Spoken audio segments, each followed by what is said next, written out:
Captain's log, stardate Sigma Alpha 67. It is the year 2969 and our humble mission of exploration is on hold as we escort a group of video essayists to their spiritual home, the planet Essay in the Nebula Video. Our trip has been quiet as we've skirted the binary sun system of Vimeo and YouTube and managed to successfully avoid the forbidden zone, Trap GPT. Pause for laughs.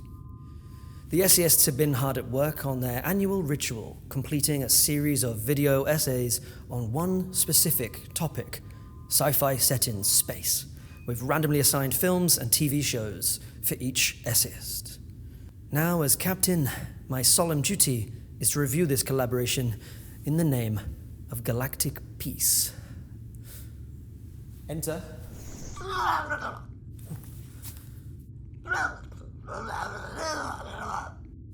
Thanks, Zlorfan. Just tone the mind waves down a little, man. Jesus Christ.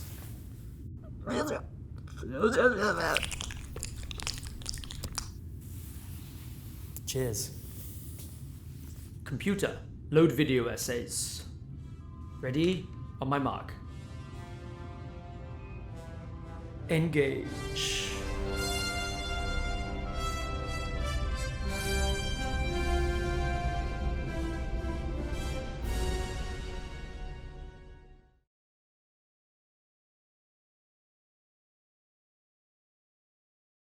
The opening 3 minutes of Robert Zemeckis' 1997 film Contact, based on Carl Sagan's novel the same name, tells a beautiful, true story about humanity. It begins with a chaos of sound, including Mr. Mister's broken wings and something by the Spice Girls, things you would have heard on broadcast radio in the mid-90s when the film was being made. As we travel farther and farther from Earth, the radio broadcasts we hear get older and older. We pass through disco as we pass by Mars. We hear Neil Armstrong take one small step as we move through the asteroid belt, and so on.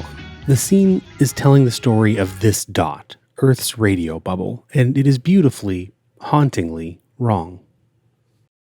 On Christmas Eve in 1906, Reginald Aubrey Fassenden broadcast himself reading from the Bible and playing a Christmas carol on his violin. This was probably the first audio broadcast on Earth and therefore from Earth. Those radio waves left Earth and traveled at the speed of light away from us. They continue traveling to this day and represent the leading edge of the dot. Some ways off in the galaxy, there is a star called V457 Vulpeculae, which has a planet which might potentially have an atmosphere capable of supporting life. It is, give or take, 128 light years away from us.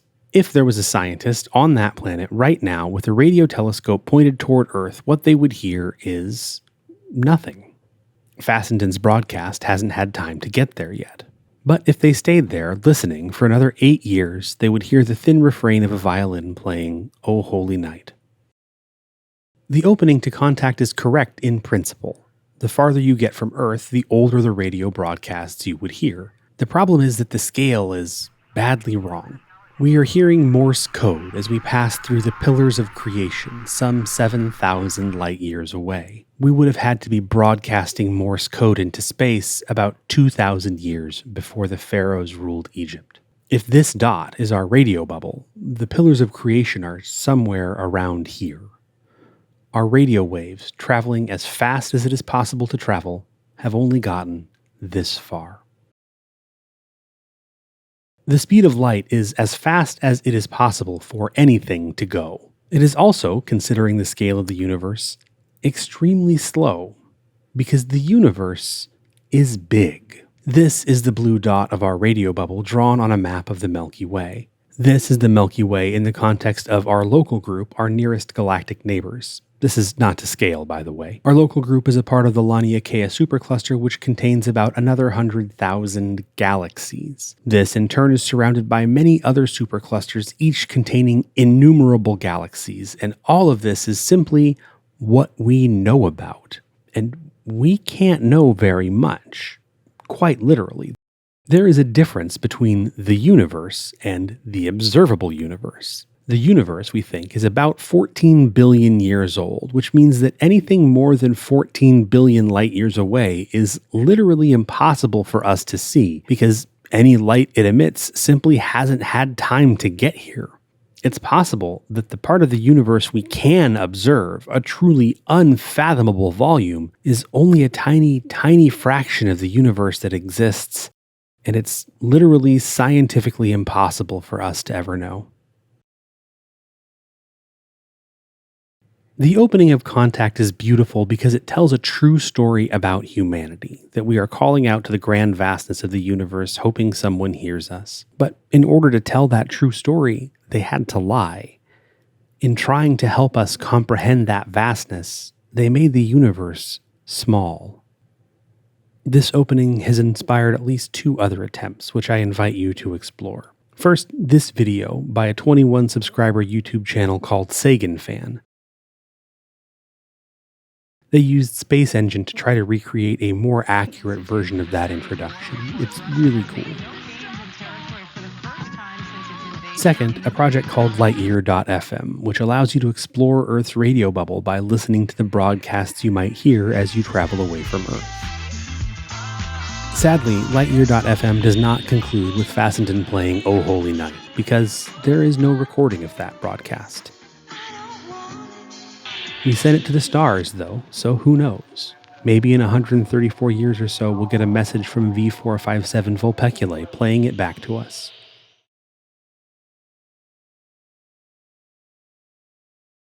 For what might initially seem like the most obvious and simple film you could make about environmentalism and littering, there are a surprising number of directions you can take when doing an analysis of WALL-E. Environmentalism, yes, but also corporate overreach and idolatry, over-reliance on technology and the disconnect and damage in humanity that can cause, nostalgia, romantic feelings versus cold hard logic and data, stewardship and how it can lead us to the true light of God. I can see it. All very interesting angles that I won't be touching with a 2-meter pole. Because while you could absolutely fill a video with any one of those ideas, none of them are as interesting to me as the thought I had less than 2 minutes into the film, and have continued to carry with me long after the credits finished rolling. And that thought was, WALL-E's kinda living the dream, isn't he? And I'm not talking about the WALL-E at the end of the film with the human friends and the girlfriend and the recovering Earth. No, I'm talking about the beginning of the film, blue-collar worker who lives by himself with a roach in a planet-sized landfill. Let's take a look at what WALL-E's situation is, right? Removed from the context of the film. WALL-E is a guy who has a fulfilling job that he is well suited for and seems to genuinely take pride and joy in, while also having enough free time to partake in leisure, as well as his own personal hobbies. He also doesn't work out of economic necessity, as all of his essentials, be they nourishment, health or shelter, all appear to be in abundance and within arm's reach. He also owns his own property, which is bigger and more homely than the 2-bedroom flat that I rent, and he's not even paying £1,000 a month for it. And he has a pet. Seemingly the only thing that WALL-E lacks in life is companionship, but brother, I wish loneliness was the only problem in my life. It's funny because you're obviously meant to look at the Earth itself, the world around WALL-E in despair, question how and why this could have happened to it, and see it as unquestionably a bad thing. But WALL-E's way of life within that world, at least from my POV, almost feels like it's meant to be aspirational. At the very least, it feels like it's meant to be relatable to the audience, at least in comparison to the passengers of the Axiom, who almost feel like the foil to him. Like WALL-E, all their basic needs are met, but rather than this giving them the opportunity and freedom to pursue their interests and hobbies and find work that suits and appeals to them, the humans have simply given up all their agency in favor of becoming mindless consumers whose lives, routines, thoughts and education is dictated to them by the by and large corporation, who through some form of corpocracy or reverse state capitalism, there's probably a better term for it, basically run society up to and including the ship's administration. And I think it's interesting how these two completely different lifestyles have arisen from deceptively similar situations. I think the key factor separating Wally and the Axiom passengers is that the society of the Axiom still takes place within the framework of a hierarchical capitalist economy where active consumption of products and profit motive are still a big, probably the biggest factor. Those basic necessities aren't there for them to use as they need, it is given to them on the terms of the by and large corporation, whereas Wally...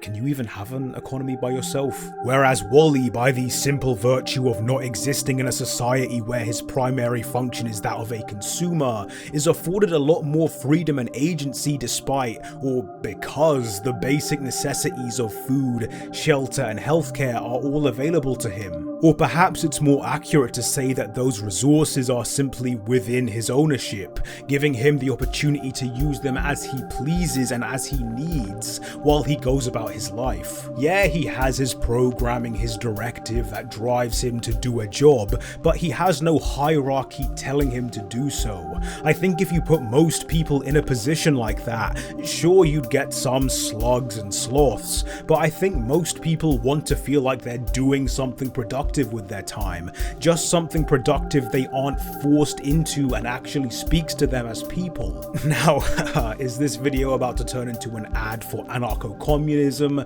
No. Mostly because I don't know enough about it to endorse it yet. I'm just saying, when I see a robot stuck all alone on a polluted, trash-filled Earth who spends most his days picking through landfills, and the first thing I feel is envy, kinda says something about where we're at, no?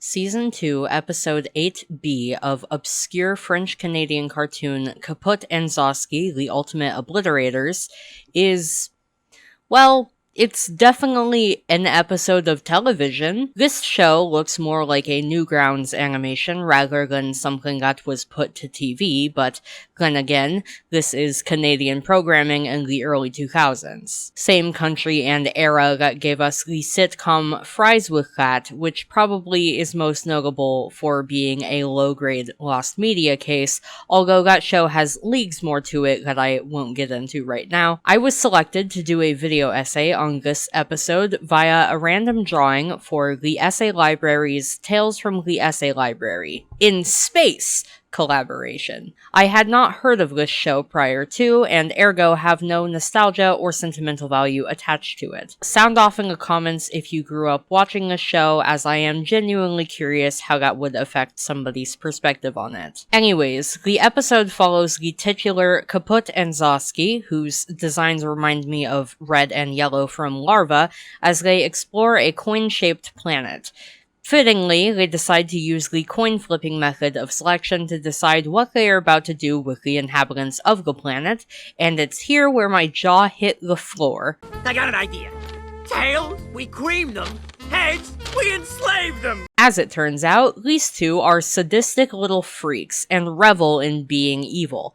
I was not expecting something like this to come from what was marketed as a kids show, although I guess I'm not too surprised considering this is the same era that gave us shows like Invader Zim. The two are confused by the seeming lack of inhabitants until they reach the edge of the planet. They then realize that there are inhabitants on the underside of the planet, and here is where the show really wants you to suspend your disbelief. The center point of gravity for them should be the slab that they're on. Logically speaking, if you were to go to the underside of the planet, you would still be pulled back to the slab because of that center point of gravity, because that's how planets work. Well, no. No, that's not what happens. In this episode, if you go to the other side, you just fall away into space, and your center point of gravity is arbitrarily marked by which side you started on. I hate this. Anyhow, they begin enslaving the inhabitants, only weighing them down after one shoots up into space, presumably dying, and the episode ends with the pair falling off of the planet themselves, crashing down through the dangers of space as a sort of karmic justice for what they had just done to those aliens. Now, originally, I was going to talk about how this show is weirdly dark for a children's program, but I believe that can be excused. For one thing, I've seen far darker in other kids' shows, and secondly, it's not like the show was particularly popular anyway. The ending of this episode also tells me that the show likely frequently punishes these two for their evil deeds, so it's not like it's encouraging the bad behavior. What I find less excusable, however, is this episode's portrayal of gravity. This may seem like a nitpick, but for an episode that is only 7 minutes long, this takes up a lot of the focus, and it's blaringly incorrect. I get it. I get that the gravity thing is set up the way it is so that the ending makes sense, but it comes at the cost of the rest of the episode being incoherent to anybody past grade 5. I could definitely imagine myself at a formative age taking this as an educational moment about gravity and being confused later on when I learned how gravity actually worked. That's not to say that the show has to entirely be scientifically accurate or that it should be an edutainment show or anything like that. Of course not. It's a show about sadistic aliens. It's not meant to be taken seriously. I get that. However, if the show is going to use real scientific terms, such as gravity, then I do believe it should make them accurate due to the young demographic of the show, because this is not how gravity works.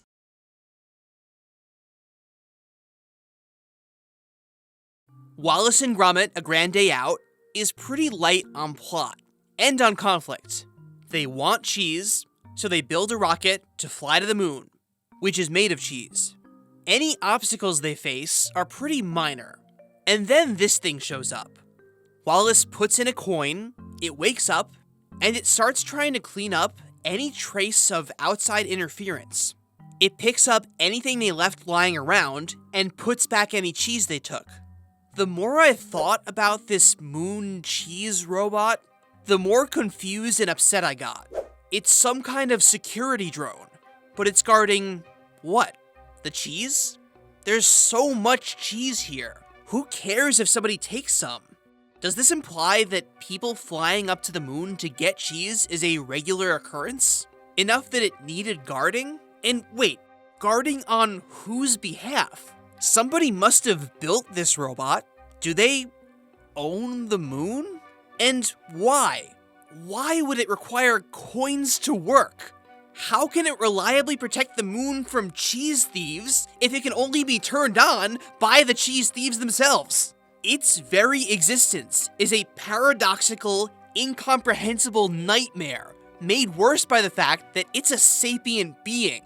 It has emotions, and is capable of wanting more than what it was programmed for.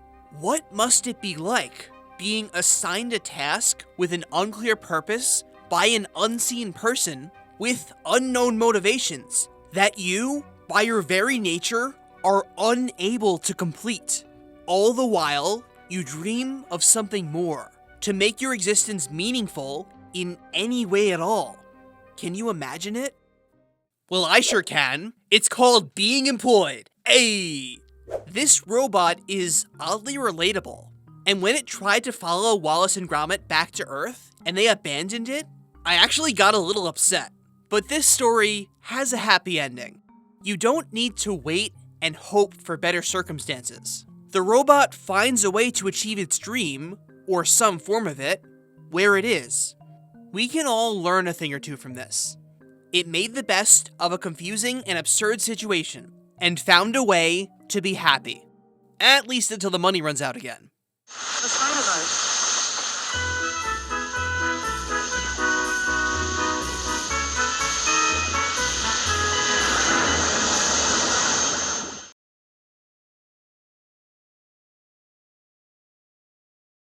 Space Station 76 is a film about space. A very 70s themed one about living on a small and isolated space station, and the kind of space everyone holds for each other, which, as it turns out, isn't much. There's a distance between everyone, relationships are strained, there's not that many people on board, and they're in the middle of nowhere. When a fresh face joins the crew, it shakes up the status quo. Jessica has come aboard as the new co-pilot of the station, and her attempts to make genuine connections are met with hostility, passive-aggressive tactics, and straight-up strange behaviour. How are you? That's my sunshine. She's so beautiful, really. I mean, yeah. How old is she? How old do you think she is? I guess she's about 7. I like to think of her as an old soul. Oh, so. She may be, yeah. But how old is she in people years? I don't really like to label her in ages. I just don't really believe in ageism, so. One of the first genuine connections she does manage to make is with the only child on board, Sunshine. She doesn't have much to do on the station, she's not allowed to meet the newborn baby, she's all alone watching tapes for her homeschooling, and she doesn't really seem to have anyone that wants to hang out with her for her. One day, I made my own spaceship, and I was headed toward Daft, and we kept... Isn't it really, really boring hanging out with me up here? It's got to be boring to you. It's my break too, you know. The first real friend that she makes is Jessica, something that her mother is not happy with. Throughout the course of the film, Misty spends her time manipulating her daughter to keep a firm grip on her. Don't you think it's a little sad, really, that a woman as old as she is trying to be your friend? It's creepy, almost. Misty also has her own troubles, a Valiant addiction, alcoholism, and an unhappy marriage that she copes with by cheating with another crew member. Misty's insecurity also causes her to be very suspicious of the growing friendship between Jessica and her husband, Ted. They have formed a genuine connection, both feeling isolated in their relationships with everyone around them and sharing an appreciation for Sunshine. A sexually charged tension builds as they start to get closer, but not too close, as there's that awkward space to navigate regarding Ted being married and him not wanting to cheat. Would you? What? Ever cheat? Hell no.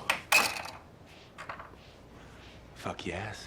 Things don't fare much better for Jessica in her professional life, as Captain Gunn clearly has a problem with her being the replacement for the previous co-pilot. If you'd have been here last month, you would have seen it. But Kinda came out of nowhere. I also did notice... Yeah, I'm gonna have to ask you to stay on that if we're gonna discuss this. He also struggles with alcoholism and a suicidal ideation that is continually thwarted by the station's safety mechanisms. He is struggling with being closeted, and that refusal to connect with his sexuality eventually drove his ex-lover and now ex-co-pilot out of his life. Having Jessica replacing him, taking up that space that he used to occupy, frustrates Glenn. He clearly resents her for being fantastic at her job too, and can't handle her trying to bring up the asteroid field they are travelling through. And that's really the crux of this film. Everything the film is literally and thematically about. Whether it be the asteroid field the ship is barely navigating through, or the social minefield everyone has to skirt around, no one wants to be direct and address the issues head-on to fix them, except Jessica. She is trying to form genuine connections, and she is trying to find a safer way to navigate the station, but these attempts are shut down and met with hostility. I'm simply saying that if we have these graphs in front of us, we might as well use them. I don't understand. It all comes to a head when this resentment and avoidance creates so much social tension that an argument starts during the station's Christmas party. Misty and Jessica confront each other, Misty even building up towards revealing Jessica's secret about being infertile and using it to imply that she's not a real woman. Does anyone ever wonder why she always has to act like a man? Hey, stop. Let's stop now. You know, why she's always up on the bridge, Stop. acting like a man. You know, I would like to know that. Drop this right now because it's really not funny. Maybe she's not a real woman because she Stop it! Stop it! When the captain tries to intervene, he piles on with his disdain for the fact that she emasculates him by being better at his job than he is, to which she frustratedly outs him in an attempt to call him out on his hypocrisy. Your attitude since you've shown up here has been to tell me what to do and how to do it, with a chip on your shoulder. Why can't you just be a woman? Why can't you just be a man? What does that mean? You are the last person that I would think would be demanding that we should stick to conventions, sir. I have no idea what you're talking about. Sir, you're gay. You are a gay man, and we all know it. He's what? After a tense silence, Misty admits that she's only with Ted for Sunshine, and that's when the asteroid hits. The social tensions have erupted. The asteroid has finally collided. It's all out in the open now, hanging over them in space.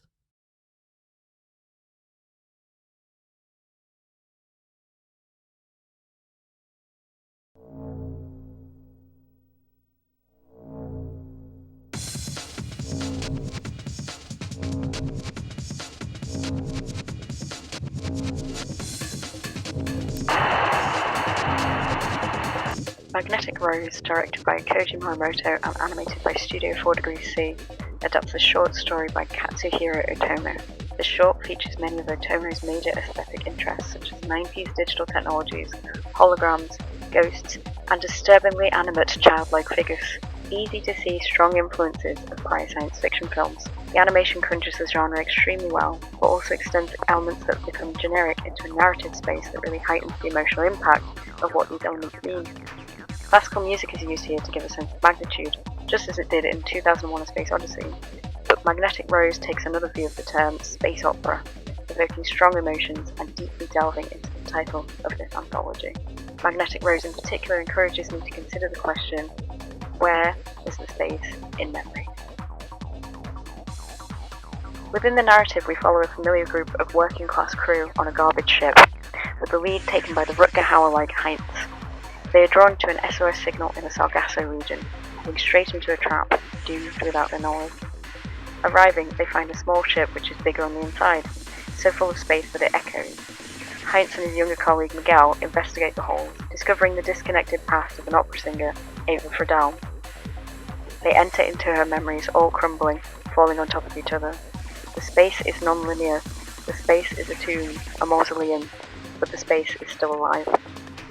Miguel finds hologram spaces, tricked by his pursuit of Ava, who flits through the memories like the glow of a beacon, drawing him as a moth to a flame. As they find out more about her, they sense that things are more sinister. As if responding to them, the space gets wilder and wilder, bigger, deeper, darker and gloomier. Space is isolating. Heinz fights to stop Miguel from becoming trapped, but he is pulled into the space out of Heinz's reach, and the space turns to him. The rhizomatic organic machines that power Ava's ship want to subsume Heinz too, infiltrating his own memories. No personal space here. In life-affirming desperation, Heinz destroys Ava, screaming, They linger. They stay with us always, even if we forget. They make us who we are. There is no space in memory.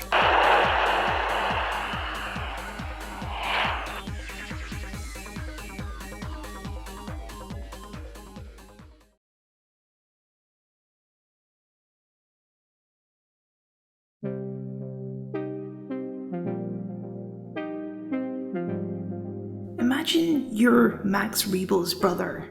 Maximilian Rebo, the galactic superstar, the elephant who has a private contract with Jabba the Hutt. And who are you? You're just Hooter. You don't have the looks, you don't have the talent. You're just an average Joe blue elephant man, trying to make your way in the galaxy, trying to avoid your brother's shadow. But you'll always be number 2. You'll always be not Max Rebo. Some people will even say you're not even related, from 2 completely different universes. And that hurts, because what they're really saying is, you'll never be as good as him. But one day, you find a job, some upstart space captain looking for a crew. It doesn't pay well, but it's work. You leave Rebo off the resume. Maybe this is a chance to be your own elephant. You never wanted to be a musician. Maybe support crew on a ship is the life for you. Oh boy! Now imagine your surprise when you see who the captain is. That's right, Michael Jackson, a musician almost as famous as your brother. Everyone on the crew knows who you are. They know who you're not. They know you're a failure. And that means when things go wrong, it's your fault. Right, it was Hooter's fault! These people are not your friends. You're nothing but a joke to them. Max Rebo's brother who has to settle for working for the second best. Not even Michael Jackson respects you. Hooter! Listen. Don't trigger the alarms, Hooter. Clean up your bunk, Hooter. Don't eat the map, Hooter. Push the button that's obviously installed higher than you can reach so we don't all explode, Hooter. Hooter, bring in the sail! This is your life now. Being yelled at by Michael Jackson. But the worst part? When MJ pulls out the Nalargon. That's right, the circular piano, your brother's famous instrument. You don't know how to play, you're an engineer, not a Nalargonist. You're not him. But Michael Jackson just stares at you expectantly. Not only that, if you don't play this instrument, then the Borg Queen is going to turn you into a trash can. Hurry up and fix it, Hooter! But maybe it's that danger. Maybe it's the knowledge that your life is on the line. Maybe it's the imminent threat of trash canification. But you fix it, and you close your eyes, and you start to play, and it's beautiful. You lose yourself in the music. Michael Jackson uses the Force to beautify all the Borg drones, but he doesn't need to use it on you, because for the first time in your life, you already feel beautiful. And you think about Max, how he always seemed happiest when he was behind that Nalargon. And you get it now, you understand it, you understand him.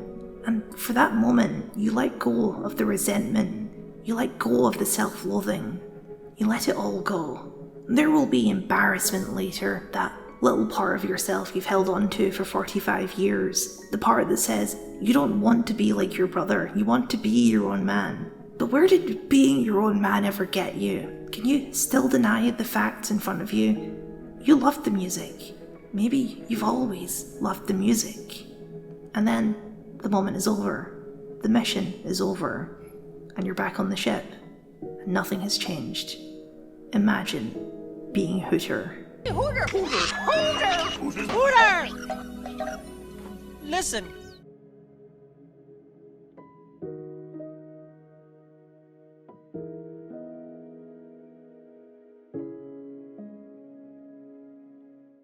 What did Francis Ford Coppola mean by this?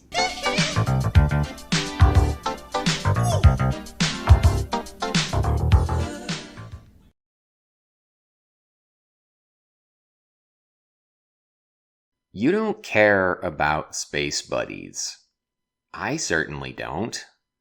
The way Air Bud and its many progeny are usually consumed these days is as a medium for other content. John Oliver, Josh Parentheses, Jason Goldcouch. These guys are going to tell you about Air Bud, but what they're offering you isn't really an analysis of Air Bud. They're offering you keen insight or a funny story while you eat lunch. I could do that. I could go through this movie for infants and tell you about all of the most absurd tidbits, like party trivia. A rocket-powered fart saves the day in the finale. Chekhov's fart. The girl dog's only personality trait is girl. This is more like it. I feel much prettier in pink. She loves pink, 'cause she girl. There's sequel bait near the end where one of the dogs gets stranded on the moon. These golden retrievers blow up a stolen Russian satellite as part of an American mission to test the economic viability of cheap computer-driven space beans, and then uses his fart This tube recognizes relative biological age in both humans and canines, but biological gender is recognized in humans and not canines. Does the space program have gender essentialism or not? Why would gender be called out in humans who can have complicated relationships to it, but not animals? By the way, one of these was a lie, but it's probably hard to tell which one because nobody's watching Space Buddies. Engagement bait, check. Don't forget to like, comment, and subscribe. You can probably picture this video.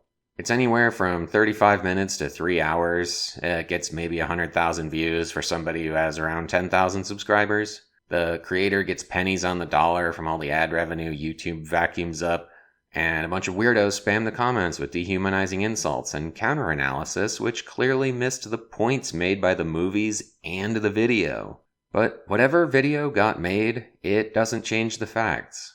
What you definitely aren't going to do after watching a video about Space Buddies is watch Space Buddies. You probably didn't watch Air Bud, the actual famous one. I didn't. Josh didn't. I only watched Space Buddies because it was a joke suggestion tossed into the pile for a collab prompt by somebody who also didn't watch the movie. I was Fred Threed. Space Buddies is an excuse. We're the content.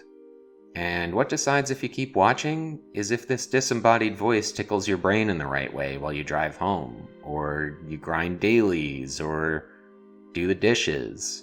I need to do dishes after this.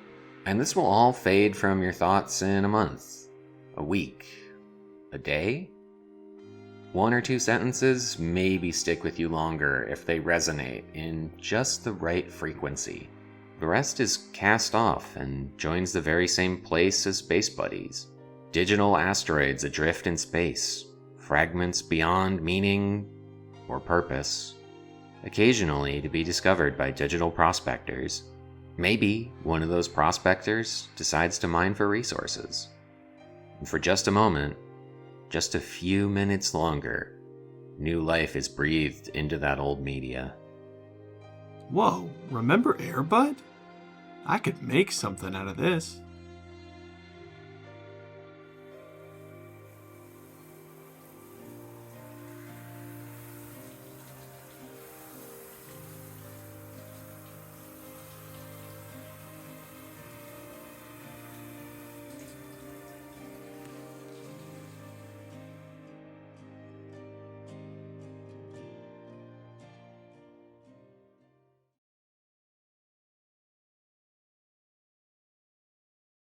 In 1981, days after he was inducted into the role of the President of the United States, Ronald Reagan formed a secret group of astronauts, spies, and other intellectuals to explore the outer reaches of our known solar system.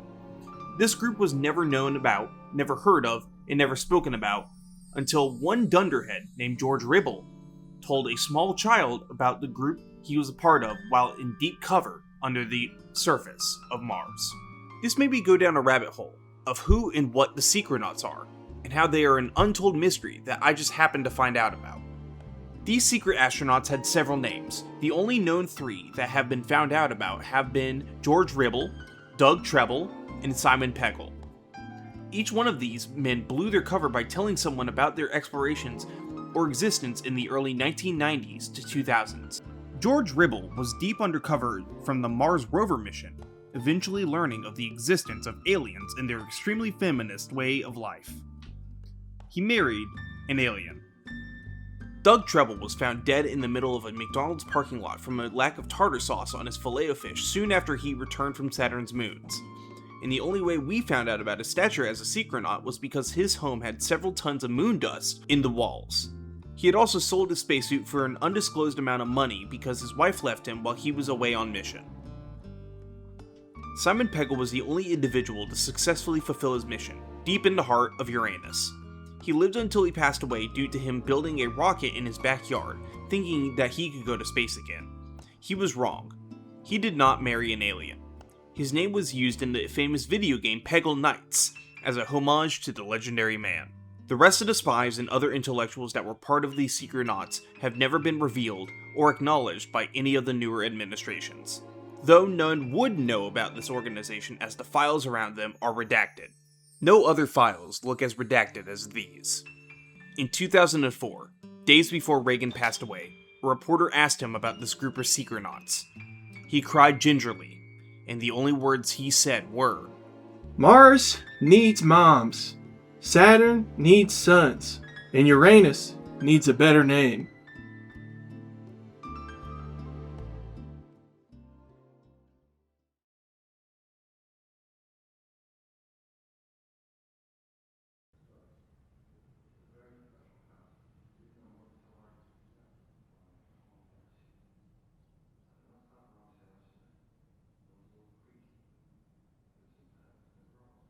When you think of settings in space, what's the first thing that comes to mind? Maybe it's the Millennium Falcon in Star Wars, the Enterprise from Star Trek, or even the Hail Mary. Adapted from the book of the same name, Zathura: A Space Adventure follows two brothers, Danny and Walter, as they play a board game of the same name, and have to work together in order to return back to Earth, all while dealing with their fears, insecurities, property damage.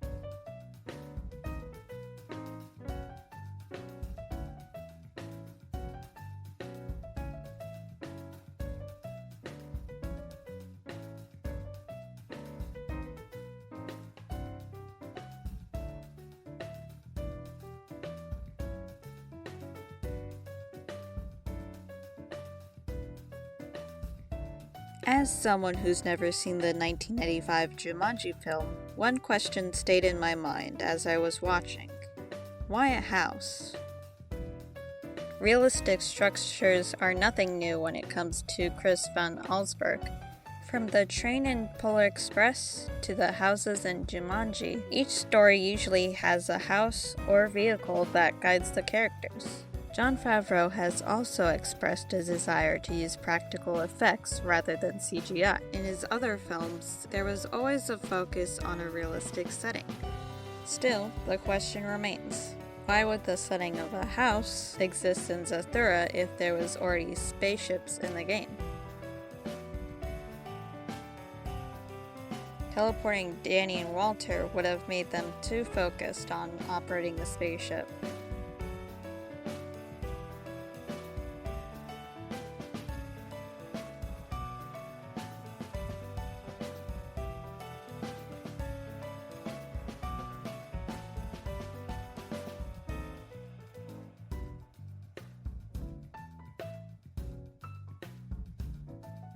Water still runs through the faucet, and gas works perfectly fine.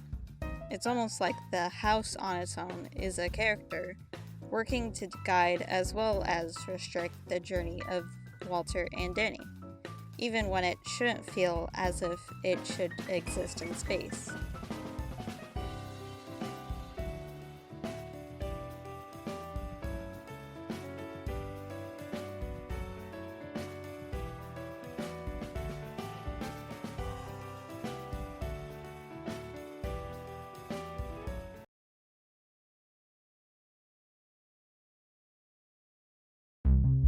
What if being an astronaut kinda sucked? What if a beach ball could be an alien? What if you could convince a bomb not to detonate by introducing it to phenomenology? Are you willing to entertain a few concepts? I am always receptive to suggestions. Fine. Think about this then. How do you know you exist? I must think on this further. Dark Star is the feature debut of John Carpenter, who would go on to direct Halloween and The Thing. The budgetary limitations are clear. I cannot stress enough, there is a beach ball alien and it gets so much screen time. So then it just spewed across the room like a balloon. I guess it was just filled with gas. Hey guys, how could it live if it was just filled with gas? This made me think about what limitations and restrictions can do for you as an artist. So in that spirit, I'm editing all of this in Adobe Premiere Pro version 1 to see if I can still make a decent video. Okay, let me get the funny transitions out of my system.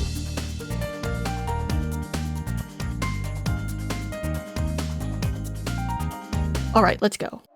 So, at the start of the film, the crew has recently lost Commander Powell, who was electrocuted by a broken chair.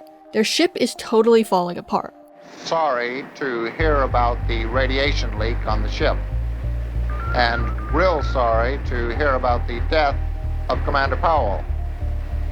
There was a week of mourning here on Earth. The flags were at half-mast. We're all behind you guys. About your request for radiation shielding, sorry to report this request has been denied. There are some rooms in the ship that they can't even go in because they're damaged, and the government that sent them out into space won't do anything about it.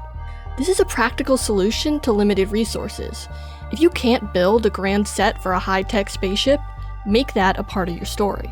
The buttons and flashing lights you'd expect from a sci-fi movie are limited to cramped spaces, which helps sell the claustrophobia. This certainly feels like a dingy, deadly ship.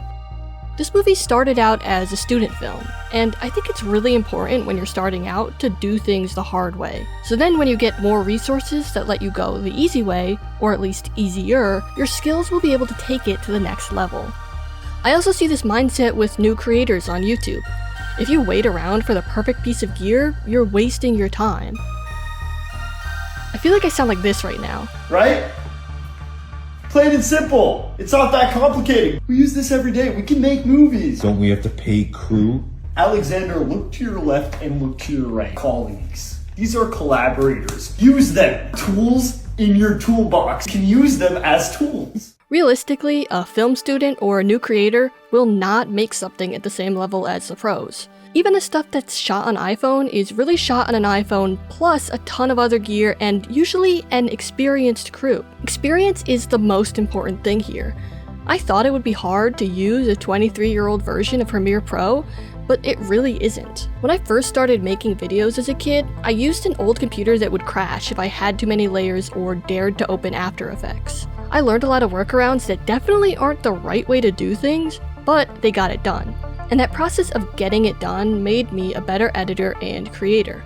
Even working on this video, it kept crashing when I tried to add text, so I just figured out another way to do it and kept moving. I actually think it looks pretty cool. What I'm saying is, accept your limitations. Making something is always going to be better than making nothing. This is Dan O'Bannon, co-writer and editor of Dark Star. A lot of things bothered me about Dark Star. We had an alien in it, which was a beach ball. It was our second try on that alien. I went away from Dark Star really wanting to do an alien that looked real. A couple of years down the line, I decided to do Dark Star as a horror movie instead of a comedy. And that was the germ of Alien. Without Dark Star and without that beach ball, we wouldn't have Alien. The creative process isn't fixed. You can always revisit the same ideas in future projects, building on them and improving. And you might get something awesome on your first try, like this hyperdrive effect, also done by Dan O'Bannon. The introduction of what is now a classic sci-fi visual. The planet just exploded, sir. So Dark Star is not a very good film, but it was the beginning of several impressive careers. And when you consider it in that context, I hope it can inspire you to make more things, even if you don't have all the skills yet.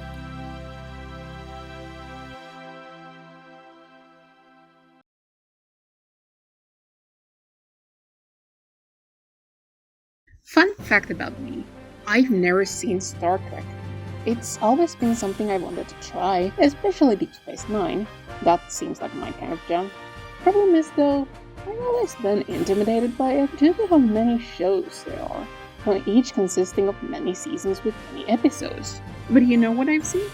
Galaxy Quest, arguably the best known pastiche of Star Trek.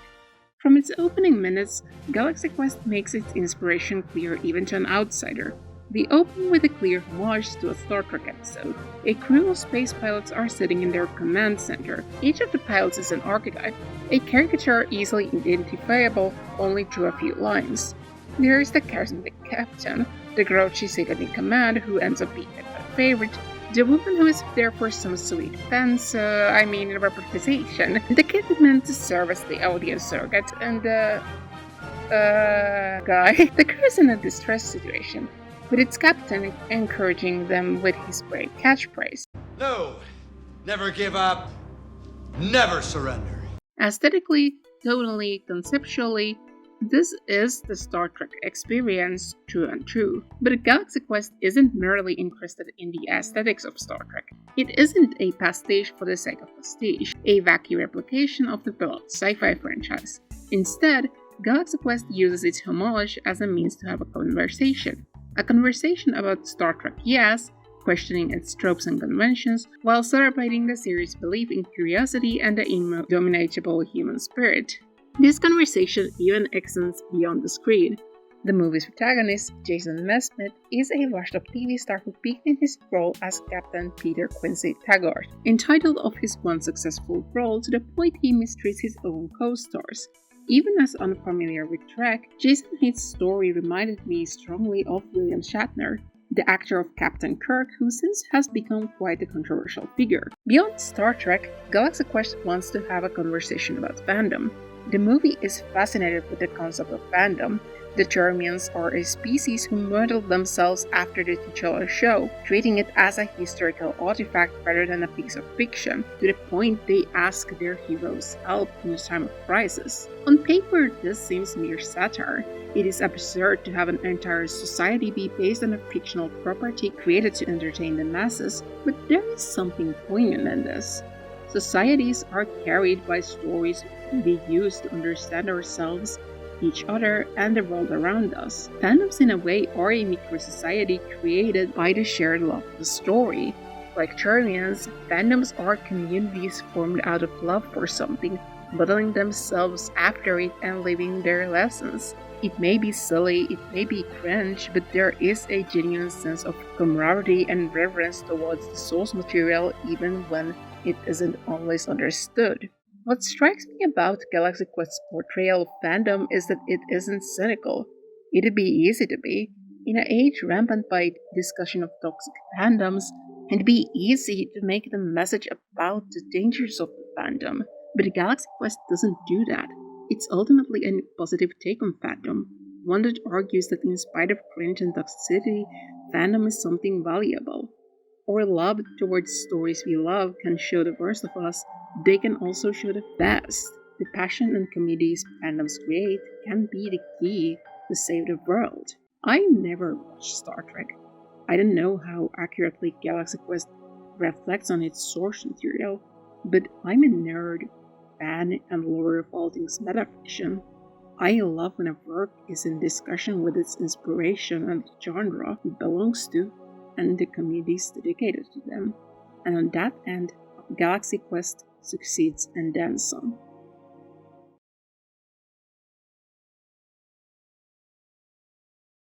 Watching Fly Me to the Moon, the one thing that stood out to me, near 1 hour and a half runtime, besides these horrifying character designs, was how much the movie slows down and cuts the jokes for these very specific hollowed moments. Holding this moment, these steps on the moon, as great import. Fly Me to the Moon is an utterly ridiculous movie with fat jokes and coming of age galore.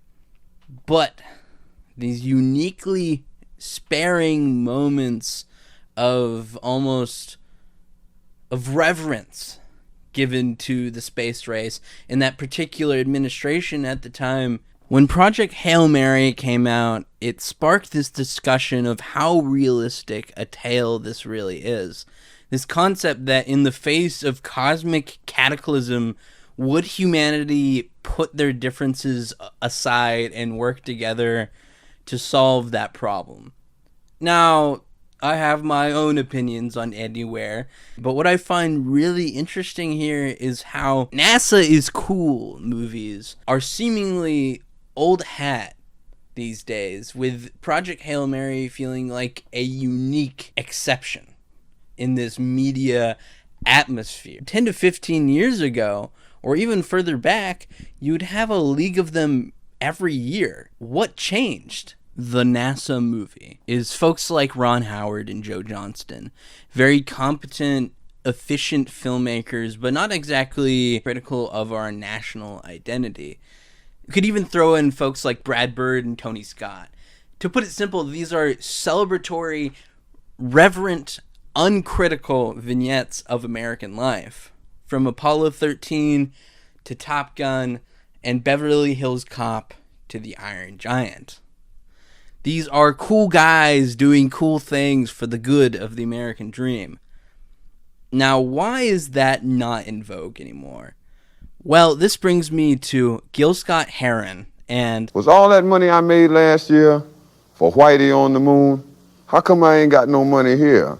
Whitey's on the moon. Gil Scott-Heron calls us to a recognition of reality for all people, not just the more privileged, and the realization that while resources like NASA are a good ideal, in the wrong hands, it calls to a disparity between what we can achieve and what we perpetuate. To dream when Palestinians are dying, when immigrants are ripped from their families, when black child after black child is murdered, after the rights of trans people are ripped away. To dream. It belongs to the literature of prospective presidents, men, as it turns out, who speak not to gravity and reality, but to aspirations and dreams. The dream Ronald Reagan invoked in 1984, that it's morning again in America, meant nothing to the inner cities, besieged as they were by decades of redlining policies, not to mention crack and Saturday night specials. Likewise, Obama's keynote address conflated the slave and the nation of immigrants who profited from him. To reinforce the majoritarian dream, the nightmare endured by the minority is erased. Great science fiction is about global collectivism, about cooperation on a massive scale But before aspirations can be made manifest, we must address our material needs directly.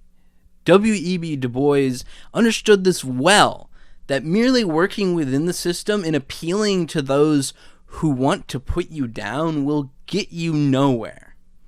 But that direct action is needed. Demands are needed.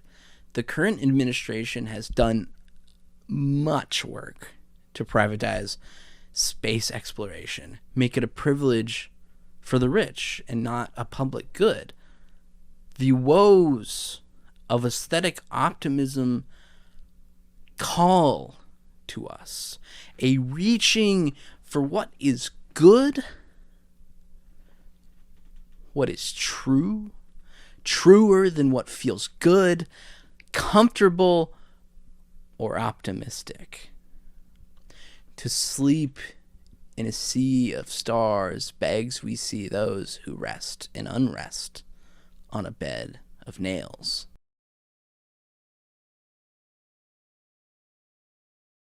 The Visitor is widely considered one of the best Star Trek Deep Space Nine episodes, and if you expect me to disagree with this statement, prepare to be disappointed, because I really love this episode. It's this phenomenal standalone story, acting as a what-if future, as the inciting incident revolves around Captain Benjamin Sisko sacrificing himself to save his son, Jake, an aspiring writer. Though Sisko doesn't completely die, as he vanishes in and out of time throughout the rest of Jake's years, though for Sisko it's mere minutes of witnessing an alternate future where he's not there to see his son grow up. Throughout the episode, we see Jake throughout the years, both as a young and old man, with his older version being played by the late great guest actor Tony Todd. Tony was mostly known for playing villainous characters in his legendary career, but here his performance is much different than his usual fare. He gives the older Jake so much wary kindness and heart that shows he's lived a long life of strife and hardship, but is still trying to pick up the pieces and rebuild with the limited time he has left. The core of the episode's moral and themes about valuing your limited time we have in our lives and coping with loss through indulging or abandoning our passions is always going to be timelessly potent no matter the age. The past is important to shaping who you are today, but by chasing after it for so long, you'll neglect your bright future, and the future isn't forever. I know some find the reset the status quo ending of the episode kinda corny, but I love it, as not only is there a lot more DS9 to go after this, but even if that future we saw all episode didn't come to pass as the quote-unquote real timeline, the story and message we saw in The Visitor is forever important to Sisko as he experienced it. Just because it never happened or it's fictional doesn't mean it's not important.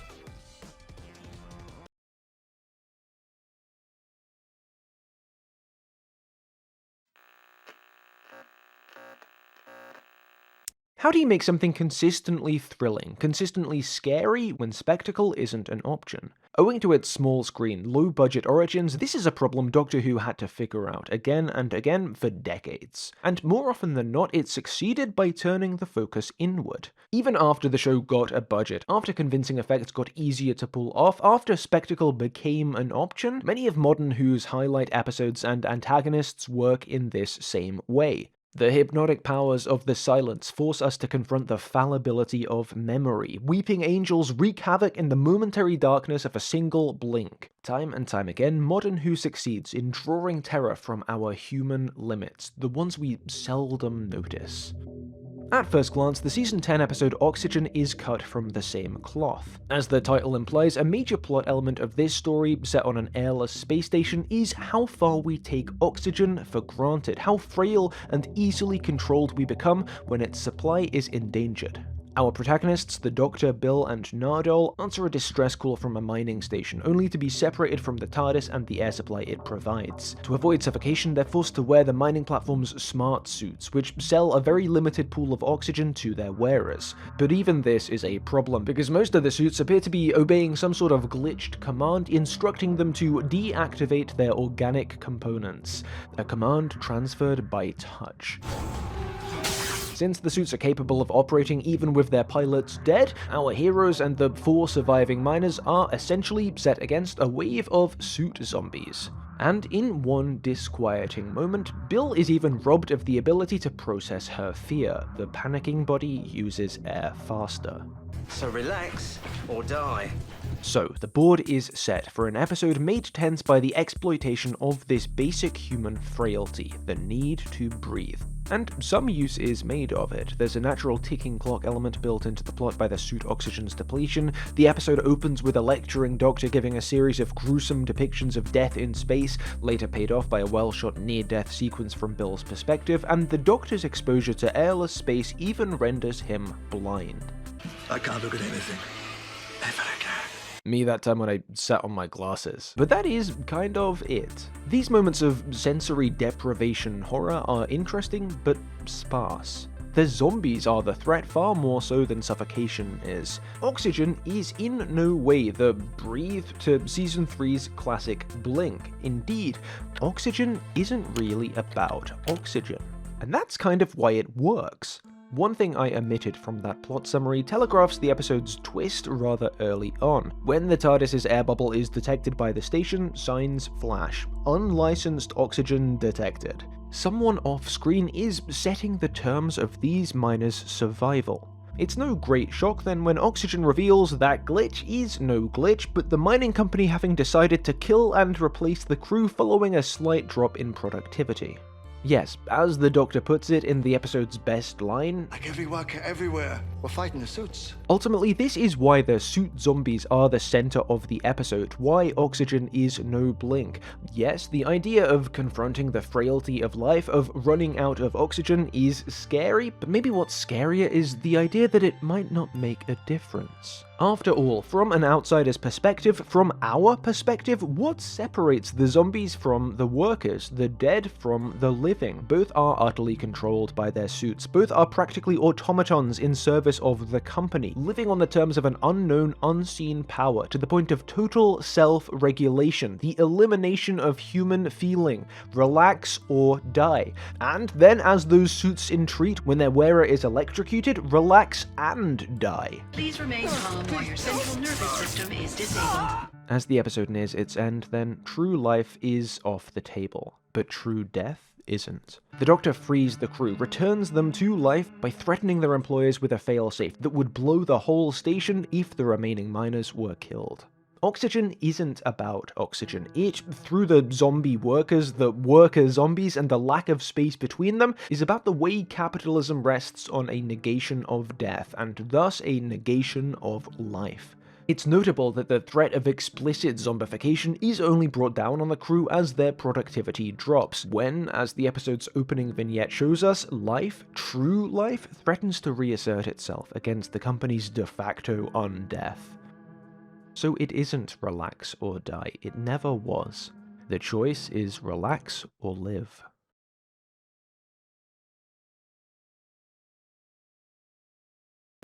Right about 20 minutes into Gordon, a man is murdered. It's not really gruesome or anything. Actually, it's so sudden and abrupt, I genuinely couldn't help but laugh pretty hard as I first watched it.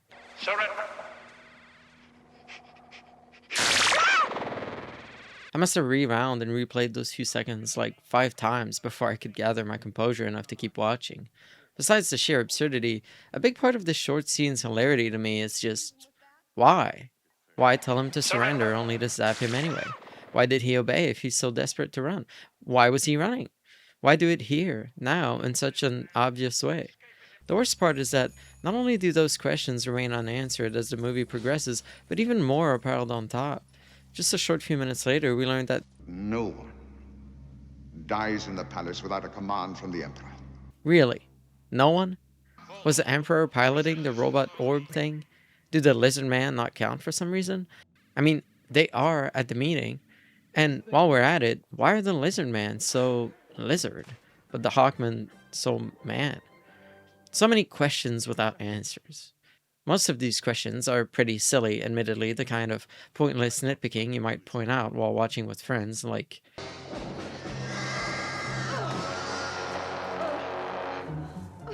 Yeah, you can't forget the heels. Right? And you leave the gun? But they do betray a weird attitude the movie holds towards the whole Mongo system. Attitude which makes itself most obvious in the movie's final moments. Quick spoiler warning for this 46-year-old movie, they do defeat the bad guy. What I honestly didn't expect, though, was that even though the entire story so far had been about getting these different subjugated people to work together to overthrow an oppressive regime, the happy ending just consists of putting Flash in charge instead, because he's just such a swell guy, I guess. Interestingly, this ending also throws into a very different light a few otherwise less notable moments from earlier in the film, like when Baron, after his both defeat and subsequent saving at the hands of Flash, exclaims, "Listen! There is something finer in this galaxy than Ming's law!" Which on first viewing sounds like he's talking about the indomitable human spirit, teamwork, forgiveness, and all that, but in retrospect becomes much more literal. The words of a man for which survival has meant submission for a very long time. If Flash can show him mercy now after all Baron's done, then perhaps he might make a better emperor than Ming, without considering that maybe Mongo doesn't need that kind of all-powerful leader to begin with. I believe he does harbor a real glimmer of hope that Flash can defeat the Emperor, but still, he's going through the motions of this hierarchy they're stuck with, thus kind of foreshadowing in that way the perpetuation of the system by the end. It's not lost on me that this is a pretty uncharitable read for such an otherwise stellar movie. One that still holds up really well, might I add. If you haven't had the chance to watch it, I would highly recommend you seek it out, if only to admire its mesmerizing backgrounds. I mean, look at this. Not that the sets and costumes are anything to scoff at either, but that's just the thing, right? Ultimately, it was hard for me to see all these incredible looking species as much more than props. You could remove all of them except the Hawkmans and the Arborians, and it wouldn't make a difference. The rest are just there to cheer.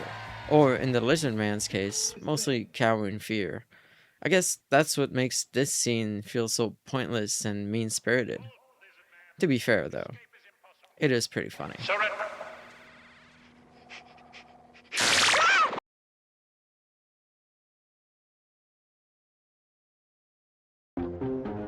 Space is big. You just won't believe how vastly, hugely, mind-bogglingly big it is. I mean, you may think it's a long way down the road to the chemists, but that's just peanuts to space. Douglas Adams was right. Humans have a bad time expressing the vastness of space, the time it takes to cross it, and the way that travelers would understand their travel through that vastness. So instead, they're just going to do it wrong. In They Were 11, 10, well, it's supposed to be 10, which is important for later, 10 cadets go to their final spaceman test. Survive together for 53 days. Except there's one more of them than there should be. And if that sounds familiar, well... There's lots of interesting stuff in this, including a fascinating take on non-binary or intersex people, which I think is amazing for its time in how open and level it is on that topic. It has not yet been decided whether you are to develop into a man or a woman. If you're not a he or she, what are you? It's true. Huh? You knew about it? On Froll's planet, gender is a matter of selection. You can be either one, right? And also typical for its time in how accidentally offensive it is. All I know is what I saw and what I didn't see. I believe you. I've always felt that he was a little bit too beautiful. But I'm not qualified to talk about this. Instead, I'd like to discuss something I am qualified in. Why is time so weird in this movie? In the opening moments of the film, main character Tada completes his final theory test and loads the results on a cassette. Lol. Later, on a ship just 20 years older than him, his fellow cadets can't recognize how to use a keypad to open doors, even though they all use keyboards to enter their exams. How do we get it open? Same way as before. Oh, I forgot. We'll have to get used to these keyboards. Now you might be thinking, oh, but I've seen kids who don't recognize a rotary dial landline telephone for what it is. And that's not true. They know it's a telephone, they just don't know how to use it. They know what phones are. They can take the abstract concept and apply it across. It's 20 years. It's not been that long, guys. The problems of They Were 11 with scale don't just extend to the time between events in story. It also affects how the story itself is told. Once on the ship, the cadets realize their extra-person predicament and then have 53 days to resolve it. So how long do you think the film spends on this? Well, the first day is 25% of the runtime. Before this, exams and arriving to the ship are another 11% of the runtime. The movie is 90 minutes long. So just arriving at the ship and then discovering the central problem of the plot is fully a third of the movie. And you might imagine that we would then see an equal share of events split over those next 60 days. No. After plenty of exposition, we jump straight to day 50 very quickly. Hey there! Huh? Do you mind if I join you? I won't lie, I'm not a natural anime viewer. The problem for me, just like the problem with They Were 11, is scale. Too much time, too many episodes. I was recommended One Piece and then discovered it was literally hundreds of episodes and thought, no, sorry, no can do. But more than anything, I find the pace of it difficult.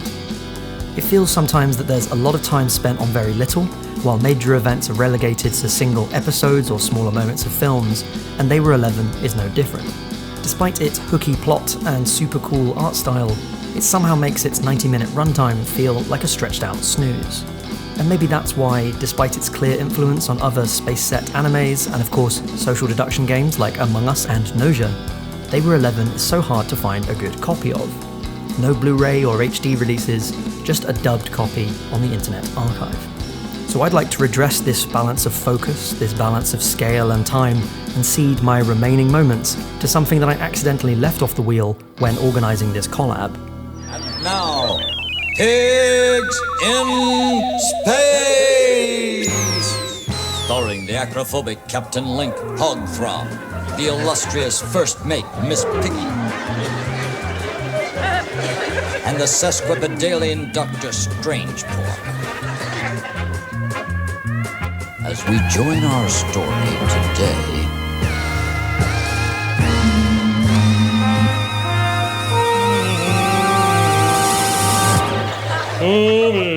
his long late night watches.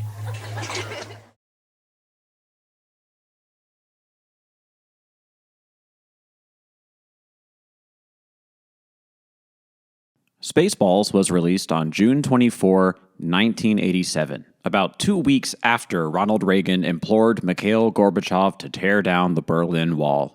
Hitting screens almost exactly a decade after the original Star Wars premiered and 4 years after Return of the Jedi, Spaceballs came out at a strange time in the Star Wars fandom. While the toys and other merchandise were still selling and the extended universe books were getting off the ground, we were in a famous fallow period for the movies themselves. Afraid of litigation and fan pushback, Mel Brooks met with George Lucas to receive his blessing for the big-budget spoof. The only deal Lucas was interested in pursuing was that Mel Brooks sell no merchandise of any kind related to Spaceballs, as, according to Lucas, all of the action figures would look identical to anything sold as a Star Wars toy. Brooks respected Lucas's request, and no Spaceballs merchandise went into mass production. However, this conversation with Lucas also acted as inspiration for one of the most famous scenes in any Mel Brooks film, informing much of the comedic legacy Spaceballs would leave behind. Going as far back as the producers, Mel Brooks's work always reveled in being self-referential and postmodern. In its famous conclusion, the cast of Blazing Saddles destroys its own movie sets, and many of his characters have a habit of breaking the fourth wall. However, Spaceballs goes beyond referencing itself as a movie.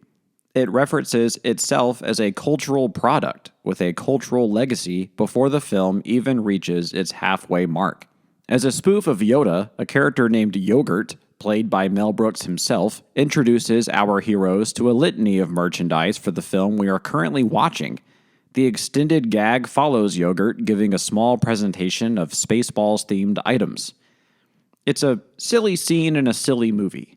While Blazing Saddles used racial friction and comedy to mine societal issues regarding civil rights, Spaceballs skewers the commodification of film properties. At the time of its release, critics looked to Return of the Jedi as a filmed commercial for future toys, complete with cute, stuffed animals and variants of stormtrooper uniforms for kids to collect. In a fun bit of corporate synergy, 1982's Poltergeist, produced by Steven Spielberg, even included as yet unreleased Star Wars toys in the film itself as a nod to his friend George Lucas's continued commitment to merchandising. Throughout the 1980s, films designed to sell merchandise became much more prominent as corporations began expanding their portfolios to include more and more divisions.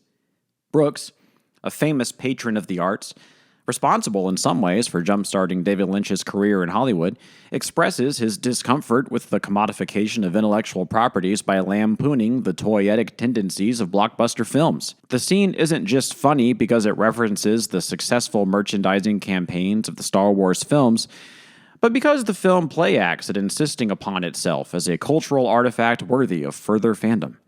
Watch the movie, get the toys, buy the tape, and then hang around for the sequel.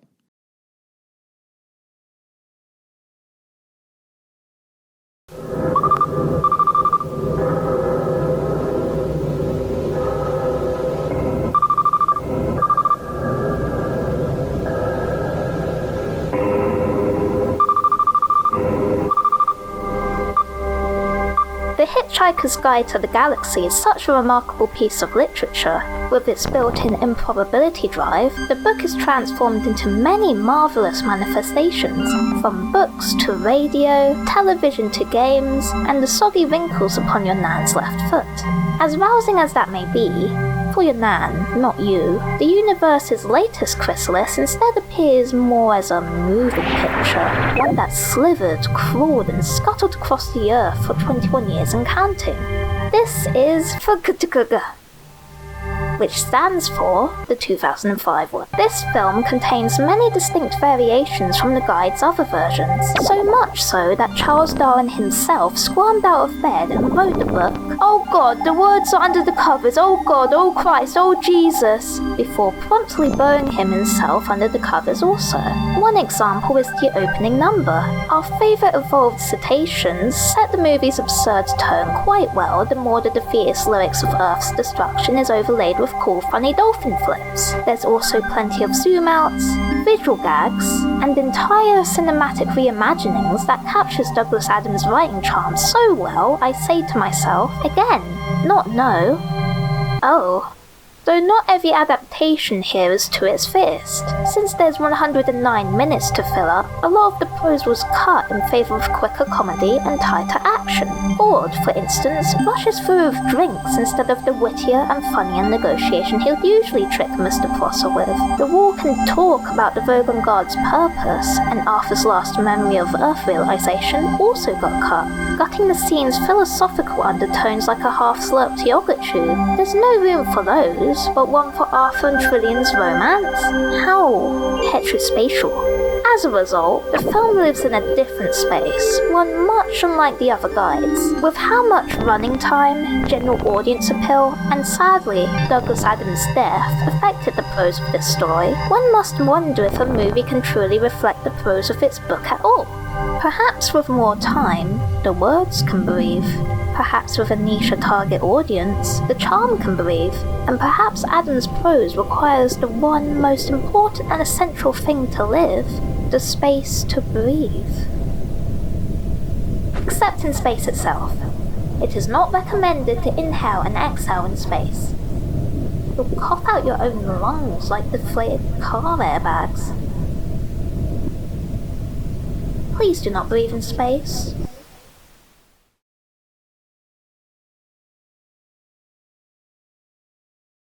Interstellar 5555, The Story of the Secret Star System, is a Daft Punk visual album produced by Toei Animation that focuses on an intergalactic band kidnapped and brought to Earth. As a huge fan of Daft Punk, I had seen clips of this film, but never watched all the way through. For a while when I was a kid, I just assumed this was a singular music video for One More Time, the opening song to this album. Speaking of that song, after watching the start to the film for the first time, I found my immediate idea as I discovered that Daft Punk is a cheat code to make anything feel more cinematic. It made writing this so easy. I don't even have to write the rest of the video because we all agree Interstellar 5555 works because of Daft Punk. I mean, just look at this.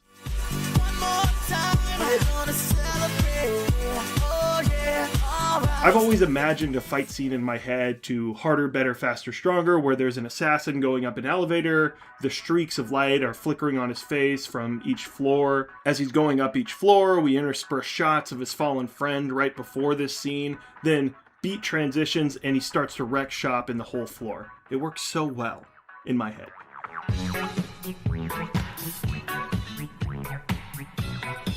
So the argument kind of makes itself. I mean, look at all these different scenes and how they make even bad films work. So you're watching this and you think to yourself, I don't need to watch Mars Needs Moms. And then suddenly Daft Punk blares in and you say to yourself, that Mars needs moms! Then I got worried about copyright issues a supercut of a Daft Punk song might have, so I went and did my own karaoke rendition of One More Time in the hopes that this would be enough of a workaround to make this video visible. And dare I say, bad singing and all, even then, it works. Celebrating, dance so free. One more time, music's got me feeling so free. We're gonna celebrate and dance so free. But later, I actually watched the film in full, and while I still think Daft Punk's music is a cheat code, look no further than Tron Legacy to make that point, there was a lot more there that was there. The film complements the whole album. Digital Love's visuals specifically utilize that beautiful whimsy from that song. Veritas Quo uses sinister visuals to bring to life those organ pipes from the song. Too Long gives this perfect fist-pumping send-off as the end of our album. Interstellar 55555 doesn't work solely because it is Daft Punk's music. It works because it incorporates the magic of the album into a fully realized story with no dialogue. Hit it! One more time, music's got me feeling so free. We're gonna celebrate and dance so free. One more time.